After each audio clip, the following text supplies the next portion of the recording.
La Parleta en cuarentena. La Parleta, eso. ¿Qué cuentan, panas? ¿Cómo les va? Bienvenidos a este episodio Hola a de La todos. Parleta en cuarentena. Espero que todos estén en casa, que estén bien. Y nosotros aquí estamos haciendo magia para traerle esto porque, como sabrán, no hay cómo salir de casa, entonces estamos haciendo esto a distancia. Magia estamos haciendo. Cosas locas. Magia, magia, magia. Seguramente se imaginarán todos nuestros escuchantes, si se puede decir así, que no tenemos los equipos adecuados para hacer esto, así que en realidad estamos usando tipo la cámara del teléfono, el micrófono del iPad, está prestado por ahí la cámara del Uno con un sticker, cosas así, pero lo importante es que parece que encontramos un método al final para hacerlo. Y bueno, cuéntame vos, Muy ¿cómo vas? bien. ¿Cómo está la cuarentena? Híjole, pues viviéndole, ¿no? O sea, yo creo que como a todos nos cogió este espacio de bastante quietud, un poco de como el estate quieto y un poco aprendiendo a convivir con esto. Que no me parece tan malo al final, o sea, yo no le estoy pasando mal, en realidad. Estoy haciendo como cositas, como entregándome algunas cositas que siempre digo que voy a hacer cuando tenga tiempo, así que estoy en esas. ¿Vos? Igual. Al principio, bueno, hay días y días. Hay días en los que estoy motivado y hago un poco de todo. Y hay días en donde puta, Netflix a todo dar. Claro, claro, claro. Ahora imagínate, está de hacer un episodio, cómo sería el encierro sin internet? Está de hacer un episodio. Por suerte Todos tenemos... jugando, todos jugando ajedrez, pues, weón. Todos jugando ajedrez de 9 a 16 horas, loco. No, ese sería el futuro del mundo. Eso sería. Por suerte tenemos la suerte de contar con nuestro primer auspiciante. Y entonces, Y lo que entonces no eso nos falta... nos motivó a hacer este episodio, sí. Exactamente. Y lo que no nos falta es una buena cerveza itinerante. Una buena cerveza itinerante que, contra todo pronóstico, no fue el señor de Club Premium, como habíamos dicho en el anterior episodio, sino que es la cervecería itinerante que nos está dando unas bielitas por cada episodio y eventualmente cuando tengamos un invitado también le va a dar una biela al mano. Yo estoy tomando una biela que es una dorada ámbar que se llama Aniñada Pasivo-Agresiva. Es de estilo American Pale Gran Ale, nombre. ligeramente Gran maltosa nombre. y un dulce medio tostado. Gran nombre. No, gran nombre. Y gran biela además, ¿ah? Saludcita. La mía tiene un nombre un poco más polémico. Es Two Girls, One Cup. Para los noventeros sabrán por qué es polémico el nombre. Y esta es una Indian Pale Ale que tiene una cantidad más grande de lúpulo y tiene un toque floral de... Déjame ver, ¿qué será? Siento un poco de pino, siento un poco de caramelo. Uf, Hay que ser qué sinceros, bien. si estamos leyendo esta descripción, no sabemos tanto de Claro, porque no biela, tenemos pero ni está idea, no buena, tenemos ni está buena la biela, está buena la biela. Por favor, no recomendamos googlear a nadie esta cuestión del Two Girls One Cup.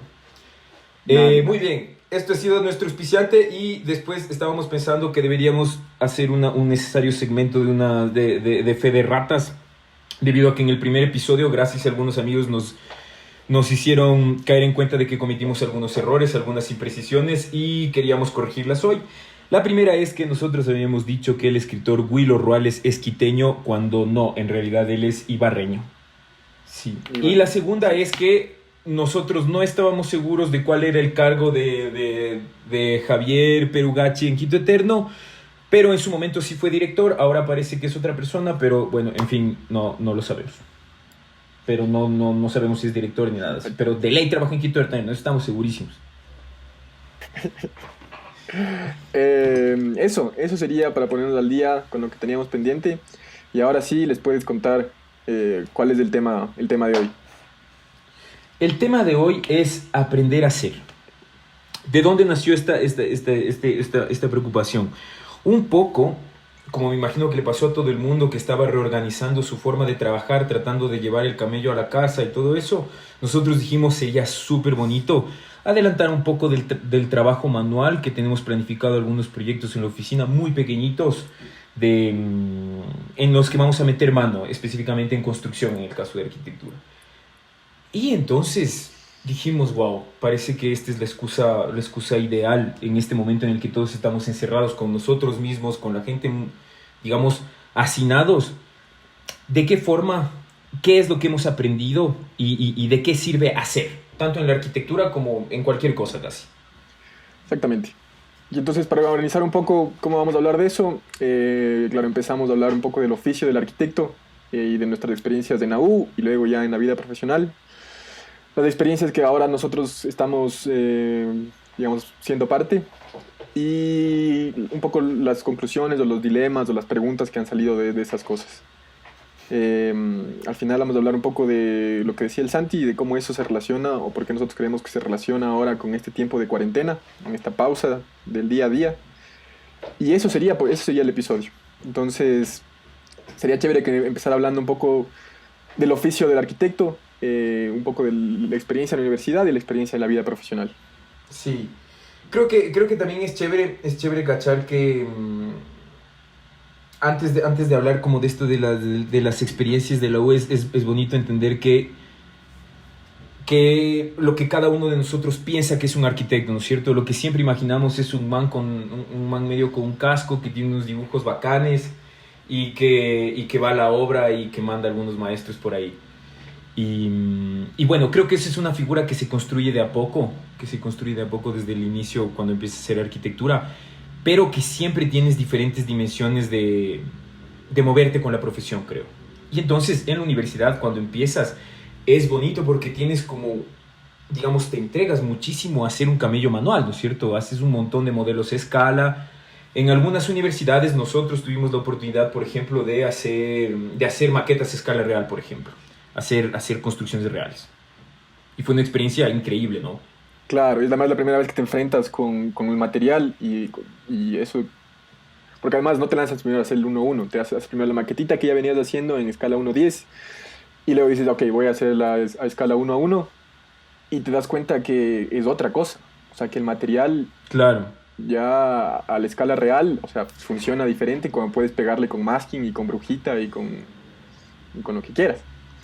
Claro, creo que es de las primeras veces que te sientes un perfecto subnormal al final. O sea, cuando... Tal cual. O sea, como manipular madera, manipular cosas por primera vez es absolutamente difícil, ¿no? Como tú piensas que es como que pones la reglita, trazas la línea en el 8, de pronto en el otro lado también trazas en el 8, pero el 8.2, y luego todo se va a la cresta y empieza a llorar. Más o menos así funciona. Esa es como la primera cuestión cuando empiezas a hacer las cosas con las manos. Y es lindo. Y es súper bonito como sentirte frustrado frente a esta realidad muy difícil de modificar, creo, ¿no? Como muy difícil es difícil hacer las cosas en grande, es difícil hacer las cosas para la realidad, ¿no? Que en ese sentido es una cuestión pedagógica muy, muy importante, yo creo, digamos, en la formación del arquitecto al principio. Para nosotros fue bastante, bastante fuerte, ¿no? Y a mí lo que me parece más interesante es que a pesar de todo esto, a pesar de que en los primeros años de universidad empiezas con todas estas experiencias, luego viene esta otra parte en donde empiezas a trabajar mucho en CAD, donde aprendes un poco del software, donde ya las cosas, por la eficiencia, empiezas a dejar un poco de lado toda esta cosa manual, a tal punto que cuando llegas a tu primer, digamos, trabajo semiprofesional, te das cuenta otra vez de la misma inutilidad. A mí siempre me ha gustado la historia que vos cuentas de cuando llegaste a trabajar en tu primer lugar y te pusieron una tarea que parece simple, pero que no pudiste hacerlo. Claro, claro, yo estaba, la historia es muy sencilla, yo estaba, ya era un casi arquitecto, ¿no? Digamos, séptimo, octavo semestre, un hombre que sabe hacer planos, sabe proyectar, y que yo ya sé quién es Newfred, que eso es como una medida importantísima de la madurez del arquitecto, ¿no? Hasta cuarto semestre, ¿quién será ese señor? Luego ya cachas quién es. Y entonces a mí me dijeron como, oye, Santi, bienvenido, loco, ¿sabes poner un timbre? Y yo, claro, pues con la seguridad, con la seguridad del caso, pues le mentí en la cara a mi jefe y dije, claro, evidente que se pone un timbre. No tenía ni idea, ¿no? O sea, ¿quién tiene ni idea de los arquitectos de cómo poner un timbre, qué cable poner, qué timbre compras? Como que de algún modo esa experiencia pequeñita demuestra una cuestión que sucede a menudo, una tendencia que es,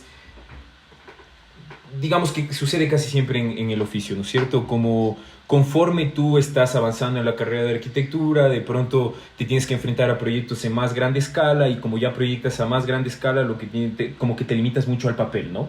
Te limitas mucho a la computadora y de pronto te olvidas de cómo concretar cosas. Digamos, el oficio del arquitecto empieza a ser un poco abstracto. Exactamente.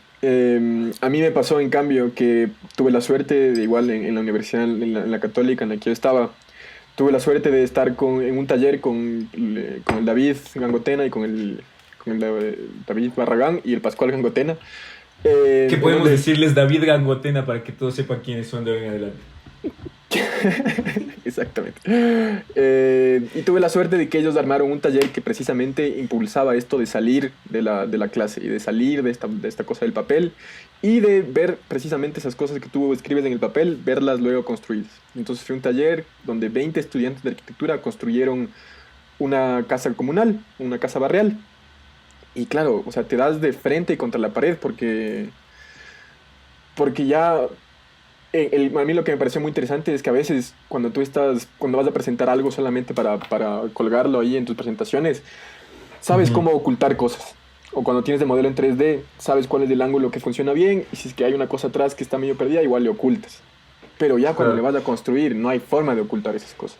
Y tienes que pensar en absolutamente todas esas cosas porque si no, no sale nomás. Claro, cualquier joven arquitecto que está por ahí en cuarto o quinto semestre le apunto, el man sabe que los modelos de SketchUp nunca están bien. No hay modelo de SketchUp que esté bien, solo tiene buena pinta. Solo tiene buena pinta, le pones el angulaco que funciona bien, foto. Exactamente. Foto y mención. Delay. Y ahora además, como tenemos todas las cosas de 3D, es fácil hacer esas cosas. Y además, ya con las nuevas cosas de visualización, es incluso más fácil todavía. Y entonces, a mí me parecía bonito que, por ejemplo, para este episodio me mandaste a leer el libro de Sennett y él precisamente habla de estas cosas y de cómo algunos arquitectos se empeñan, por ejemplo, en trabajar con maquetas y se empeñan en trabajar con lápiz. Y bueno, como siempre el Urso, ¿no? El Urso decía, uno aprende cuando dibuja. Claro. Porque la mano... No, claro. La mano sabe. Cualquier persona que le recuerde al Urso recordará esa fabulosa frase que el man decía, yo no cacho de conceptos, tampoco cacho mucho de computadoras, pero yo sí sé poner un ladrillo encima del otro. Y claro, y tú te quedabas con la cara medio rojo porque en realidad no sabes poner un ladrillo encima del otro, pues ya mismo eres arquitecto. Exactamente. Y creo que y creo que habla en este libro, ¿cómo se llama? El artesano se llama, ¿cierto? De Richard Sennett. Sí. Que era muy interesante esta idea de pensar con la mano al final, ¿no es cierto? Como hay casi que es un aprendizaje que no solo se funciona a nivel racional, sino que es un aprendizaje de la mano también, ¿no es cierto? O sea, la mano se comporta de otro modo al momento de manejar una herramienta, te vuelves diestro en algo. Y sabiendo que toma un montón de tiempo también, ¿no? Exactamente. O sea, justo habla de la destreza. Es una cuestión de la destreza, sí. Y que la destreza se requiere solamente haciendo una cosa varias veces, una y otra vez. Y entonces, mientras más dibujas, el man dice, más fácil para ti se vuelve resolver problemas al dibujar. Y además, encuentras nuevos problemas cuando ya te vuelves más diestro. Y entonces, es como un ritmo de siempre estar solucionando problemas y encontrando nuevos, solucionando problemas, encontrando nuevos. Y eso al final es lo que genera la destreza. Claro. Está muy interesante. Y un poco... dentro de estas reflexiones, por ejemplo, es que han habido experiencias en las que nosotros hemos participado, como los talleres de construcción. Sí, que son experiencias que digamos, creemos que no son convencionales, o sea, creemos que a menos que nosotros las hayamos buscado o provocado en general, no suceden en la vida del arquitecto, ¿no es cierto? Esta cuestión de que cuando estás en los finales, de que se vuelve la arquitectura cada vez más abstracta, cada vez más de papel, creo que se prolonga, ¿no? En la vida profesional. O sea, como que comienzas y en la vida profesional, digamos, de cualquier arquitecto promedio, la mayor parte del tiempo vas a estar proyectando. En su momento estarás dirigiendo una construcción, pero tu contacto con el material no existe. En general, o es muy reducido. Y entonces a nosotros nos sucedió que tuvimos algunas oportunidades de meter mano en la construcción y nos volvimos a sentir ineptos, pero de algún modo esa catarsis de aprendizaje fue súper útil para nosotros, ¿no? Hicimos un tallercito de construcción con unos colegas que son los panas del sindicato Arquitectura, cuando construíamos un proyecto nuestro en el que llevamos a un montón de estudiantes. Por cierto, para las personas que les interese este tipo de programas, hay una página de la que también somos parte de un proyecto que se llama En Obra. La página web es enobra.es, donde pueden encontrar y ver un poquito de fotos de esto que fueron los talleres de construcción. Y entonces una de las cosas interesantes era primero como esta relación horizontal entre el maestro de obra, el arquitecto y los estudiantes que iban a construir. Y la segunda cosa es que de pronto se invertían los papeles. No solo era horizontal, sino que ahora tú tenías que aprender del maestro que sin duda tiene más destreza que tú para poner un ladrillo, un bloque, lo que sea, ¿no? Sin duda, sin duda. Un estudiante no puede ni levantar un ladrillo. La primera vez que levanta un bloque es de uno de esos y se da cuenta que esas cosas pesan. Que no son solamente líneas en el papel. Además que ni siquiera... Además que hay torpeza para levantar cosas, ¿cachas? Claro. Los maestros tienen estas lógicas que te enseñan en el CrossFit, ¿me cachas? Como levanta con rodilla, espalda recta. Tú pagas $35 para esa huevada. El maestro lo sabe, qué sé yo, desde los 12 años.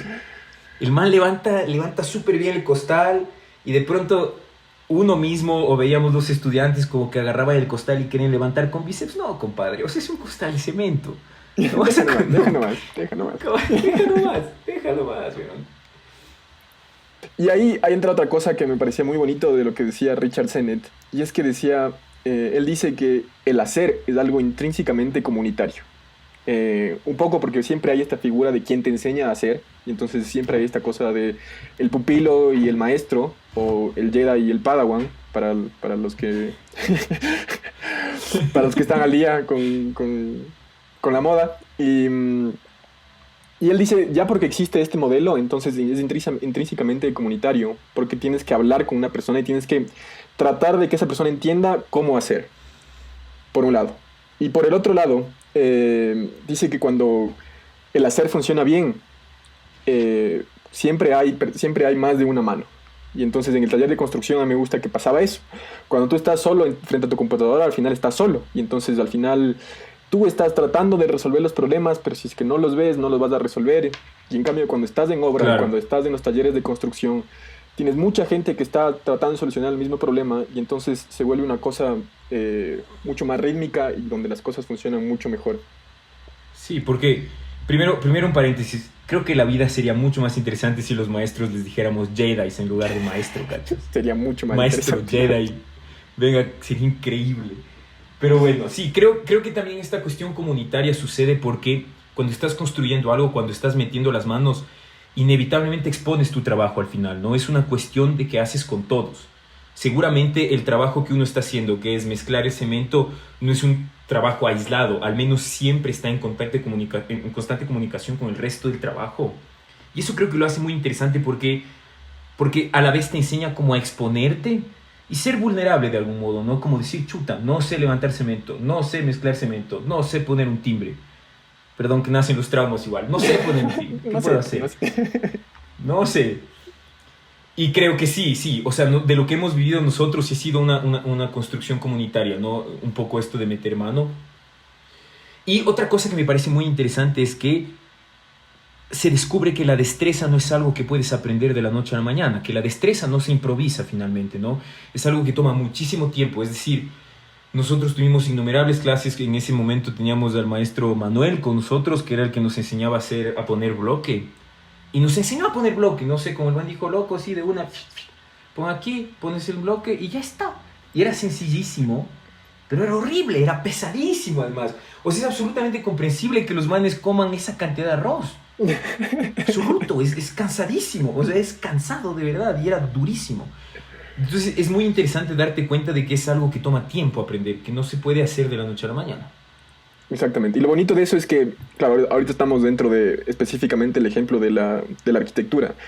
Pero otros ejemplos que igual son fáciles de entender es de los músicos, por ejemplo. O sea, un músico, la única forma que adquiere destreza es tocando la guitarra y tocando la guitarra y tocando la guitarra 1000 veces hasta que lo que le llaman la memoria manual, donde ya la mano parece que Claro. ya se acuerda cómo hacer esas cosas y eso solo pasa, como vos dices, con mucho tiempo. Sí, sí, y además pasa con una cuestión, creo que el hecho de que pase con mucho tiempo implica que tú tienes que tener paciencia y también tienes que ir de a poco, ¿cierto? Es decir, si yo estoy tocando la guitarra, no creo que deba apuntar a tocar Silvio Rodríguez y cantar, ¿no es cierto? Tercer mundo, R70, bajémosle dos. Como cualquier canción de kermés, tengo que empezar por ahí a cantar, ¿no es cierto? Exactamente. Te bajas del internet las notas sol, do y re y ahí vas.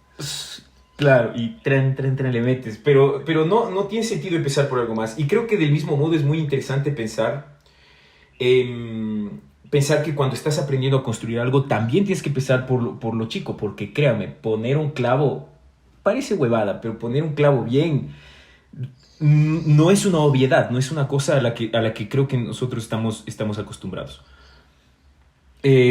Tuvimos otra experiencia que nos gustaría hablar, que fue una casita que es la casa Urapamba que hicimos, en la que creo que se asentó un poco esta cuestión que dice Sene de lo comunitario, ¿no es cierto? Porque en un momento estábamos metiendo manos nosotros para cortar la madera, para poner las cosas, pero llegó un momento en el que los dueños de casa se sumaron a construir y esto implicaba que nosotros, como proceso de pensamiento, teníamos que diseñar un tipo de arquitectura que sea fácil de construir para personas que no tienen la destreza de un carpintero, por ejemplo, ¿no? Que creo que es un proceso mental muy interesante porque te enseña dos cosas. Primero, que tienes que pensar en cosas que tú puedas construir y por otra parte, que de algún modo te crea cierta empatía mental, digamos, casi que tú empiezas a diseñar de forma más coherente, ¿no es cierto? Con las herramientas que tienes aquí, de modo que sea una cuestión fácil de hacer. Y creo que ese proceso mental es necesarísimo, sobre todo no sé, para realidades donde no tienes la tecnología más avanzada del mundo, digamos, ¿no? Exactamente. Y por eso es que además estos arquitectos que nosotros personalmente respetamos y valoramos y admiramos, como Solano Benítez, o sea, es un tipo que hace. Es un tipo que él siempre habla, de hecho, de este hablar extraordinario. Que entonces es un tipo que sabe cómo se ponen los ladrillos, que sabe cómo funcionan los ladrillos y a partir de cómo se unen dos ladrillos es que el pana termina haciendo estas bóvedas cóncavas con prefabricados de ladrillos. O sea, esas cosas no se diseñan en SketchUp, esas cosas solo se diseñan cuando estás ahí con el maestro poniendo los ladrillos y viendo si es que un triángulo prefabricado de ladrillo funciona o no. Sí, sin duda. O sea, sin duda es una cosa.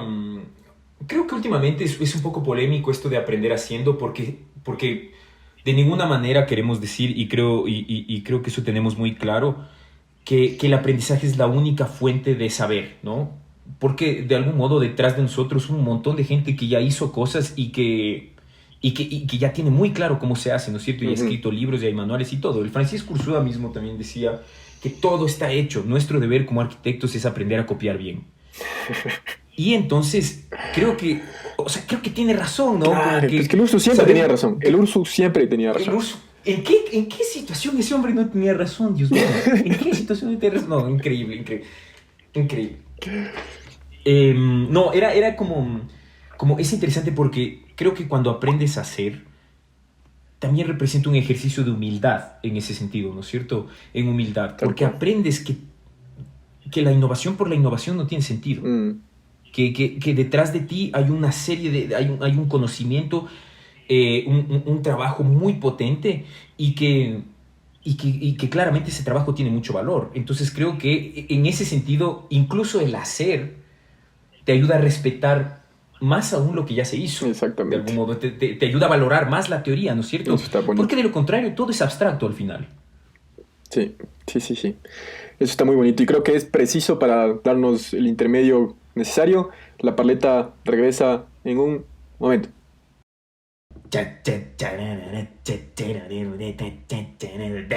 La paleta de vuelta. ¿Qué más, panas? Estamos de vuelta. Ya volvimos, estamos tomando bielita y echando un dorito. Sale. Eh, Saludos, Chito. Muchas gracias por las bielitas. Están buenas, buenas, buenas. por favor, si encuentran cervecería itinerante, como somos malas personas para hacer auspicios, no le preguntamos a Lucho cómo conseguir la cervecería itinerante, pero si quieren saber, escuchen el próximo episodio, de ley sabemos en el próximo episodio. Eh, sí, bueno, después de toda, como toda esta reflexión de cómo nos ha servido, el hacer, creo que nos gustaría compartir un poco cómo funciona esto en nuestras experiencias actuales, sobre todo de nuevo, como siempre hemos dicho, de zafar nuestros dolores, ¿no es cierto? Fíjense que nosotros, a pesar de ser un colectivo de arquitectura que modestamente tiene un par de años de experiencia, recientemente trabajamos en una minga en la que recuerdo que estábamos un montón de personas trabajando con madera en un cuarto relativamente cerrado, tenía un par de ventanas, íbamos a trabajar con madera y a nadie se le ocurrió llevar una mascarilla, ¿ya? Es una inocencia enorme, porque creo que en cierta medida un carpintero le debe dar ternura que yo le cuente esto. Si hay algún carpintero y se está riendo, por favor escríbenos. Porque sí, en realidad éramos 20 personas, de los cuales nadie llevó mascarilla y al día siguiente todos, pero sin excepción, estaban enfermos de la garganta. Porque claro, te estás tragando un montón de acerrín. Naturalmente estás tragando acerrín, compadre. Y creo que es bonito que se repite, ¿no? Que no es una cosa que aprendes y ya estás, lo lograste, ¿no? No. Porque menos mal no nos volamos dedos, no hemos hecho nada. La siguiente vez capaz te pasa lo mismo. Ahora que estamos con esto de hacer unos mueblecitos, quién sabe si no nos pasará lo mismo. Porque uno aprende a la mal. Uno aprende repitiendo, de nuevo. Uno aprende a la mal. Creo que eso al menos nosotros en nuestra experiencia, lo que estamos haciendo ahora es procurar.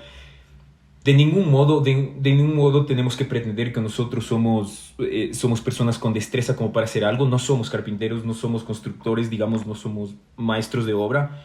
Pero en la medida de lo posible empezamos a meter mano en las cosas más sencillas y también modificamos un poco nuestra manera de pensar, nuestra manera de proyectar para que las cosas sean lo más simples posibles, ¿no es cierto? De modo que casi siempre pensamos, a ver, si yo fuera el maestro de esto, para no orinarme en los pantalones, ¿cómo tendría que diseñar esto?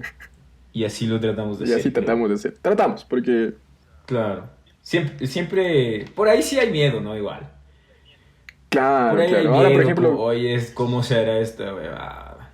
Por ejemplo, ahora estamos tratando de diseñar con caña. Y claro, nunca hemos hecho una boca de pez. Hemos visto qué es, pero como si no hemos hecho, ¿cómo funcionará? Y entonces ahí, como siempre, llamar a los panas, llamar a los que sí saben, llamarle a Barragán Gotena otra vez que colite. Y ahí, de nuevo, esta figura del maestro, del Jedi y del Padawan. Del Jedi y del Padawan. Creo que es chévere tener ese... De tener un Jedi por ahí, sea quien fuere. Y también me parece bonito como... Algún rato deberíamos hacer como una especie de encuesta estadística. A ver, ¿cuántos arquitectos saben que es un formón? Imagínate que no supiera nadie, ¿cachas? Y nombres de herramientas raras y cosas así. Comenten los que sí saben. Comenten los que sí saben y nos dicen, yo sí sé. Eso, el que sabe. El que no sabe, por Dios, diga, no sé qué es un formón. No pasa nada. Vi uno, me dijo mi papá, pensé que era parte del carro, pensé que era en el motor, pero diga nomás. Claro, yo me enteraría ahí en séptimo, octavo semestre que era un formón. Antes de eso, suena alcohol. Suena con que es un formo, pero grandote, güey. Creo que un formón. Eso. Bueno, pero ahora creo que hay que cachar. ¿Por qué diablos hablamos de esto en la cuarentena, no es cierto? O sea, ¿de dónde viene esta idea de hablar de esto, de hacer en la cuarentena? Y creo que viene precisamente de este momento en el que nosotros estamos encerrados y que creo que es el momento de hacer. Exactamente. Precisamente. Es el momento de hacer, y en este sentido no es solo hacer en arquitectura, ¿no es cierto? Es el momento de, como que casi que es una invitación nuestra para decirles que prueben, dañen, hagan una cosa, de ley va a salir mal, pero de ahí van a adquirir un 0.01 de destreza que eventualmente va a hacer que mejoremos en lo que sea, ¿no es cierto? Sí. Y de nuevo, ahí conectando con lo que decíamos antes de Sennett. Sennett, por ejemplo, la artesanía la define de la forma más amplia posible. Él dice, la artesanía es un trabajo bien hecho. Es una persona que se esmera porque su trabajo esté bien hecho. Y entonces ahora que estamos justo en esta época donde todo paró, donde tienes todo el tiempo del mundo para hacer, me parece que es un tiempo muy bonito precisamente para encontrarle ese cariño al trabajo, ese cariño para, qué sé yo, cocinar, para darte el tiempo de cocinar algo rico. Estoy seguro que todos nosotros vimos ese video de Tasty de que la man hace pollo teriyaki. Claro, parece y facilito. Y le pone unas salsas locas y tú dices, dale ya, güey. Pero es bonito porque te encuentras con paralelismos súper chéveres de la arquitectura, ¿no es cierto? Porque ahí en los ingredientes rápidamente sale como si necesitas salsa teriyaki de tal marca, azafrán de tal marca, y luego dices, hijo de puta, no, aquí no hay azafrán, no hay teriyaki, hay salsa oriental. Entonces es chévere porque casi que sucede lo mismo, ¿no? Tienes que improvisar con lo que tienes igual te pide como un sartén de teflón de $2,000 y una Claro, espátula claro. de madera de caoba. No tienes, No tienes pero nomás. tienes uno mezcla con el cuchillo, ¿cachai? Y daña el sartén el Ay, teflón. por eso los sartenes duran 6 meses. Claro, por eso los sartenes duran 6 meses. Entonces, creo que es importante este momento en el que nosotros estamos encerrados como para intentar lo que sea, para intentar hacer el pollo teriyaki de Tasty, o para intentar hacer ese mueble, o para intentar al fin tocar una canción que no sea de tercer mundo. Exactamente. Qué bonito. Creo que ese momento, y de no entregarnos sobre todo a Netflix, ¿no es cierto? O sea, chuta, no hay que entregarse todo el día ahí, no hay que entregarnos al abandono, ¿no es cierto? Lo más jodido es empezar, y creo que ahorita que estamos en cuarentena dejemos de pelear con los panas y más Tal bien... cual, tal cual. Porque esto puede sonar ya un poco pesimista, no es pesimista, pero por ahí uno pensando en este tiempo que uno tiene, pensaba, y ahora, después de la cuarentena, si es que realmente hay que refundar la patria, ¿quién está más listo para refundar la patria? Un pana que nunca ha puesto ¿Un un clavo. carpintero o nosotros? Exacto, un carpintero, pues un carpintero. Carpintero, pues, weón, ¿qué es? Y ahorita, por Es ejemplo, un carpintero. me parece muy bonito nos hemos dado cuenta, o yo me he dado cuenta, que es precisamente esta gente la que ahora es indispensable para este tiempo. O sea, nosotros tenemos que quedarnos en casa, De pero hay, ley. hay los técnicos que están ahí haciéndose cargo que nos llegue el agua, está ahí la gente que recoge la basura, entonces, y es toda esta gente que hace y que pasa un poco desapercibida en el día a día. Entonces, Claro, que es una cuestión, y que son labores muy concretos, ¿no es cierto? O sea, claro. como curar, como recoger la basura, como que son cosas muy, muy de acción, ¿no es cierto? Casi que... Y es Exactamente, bonito que exactamente. nosotros que tenemos esta posibilidad de estar en un momento de reflexión, pensemos en dar prioridad a todos estos actores que hacen posible que las cosas sigan bien o mal en marcha, ¿no? Exactamente. Entonces, un saludo grande a todos esos héroes de la patria. Claro. A todos los héroes de la patria, a todos los panas que están relacionados con la cuestión médica, increíble. O sea, Increíble, sí. el laburo de los manes es absolutamente altruista. Y también creo que está bueno también invitar a la gente que se quede en casa, hagan su mueblecito, hagan pollo teriyaki Y nos vemos. y veamos qué sucede después, cómo reconstruimos la sociedad. Exactamente. Nos vemos pronto. Estamos con ganas de darnos un abrazo con los panas. Llegarán esos días. Llegarán esos días. Hagan armas. Yo haría un arma. Voy a consultar cómo se hace un arma para ver si es que la hecatombe se va de huevadas. Yo creo que igual. Para cazar. Un par de clavos en una tabla. Para cazar, ¿no? Obviamente. Para cazar. ¿Quién hace mejor un arma? ¿Un arquitecto o un carpintero? Carpintero. Compadre. Carpintero. Carpintero es una doble espada con clavo, qué sé yo. Muy bien, panas. Exactamente. Muchísimas Eso, panas. gracias.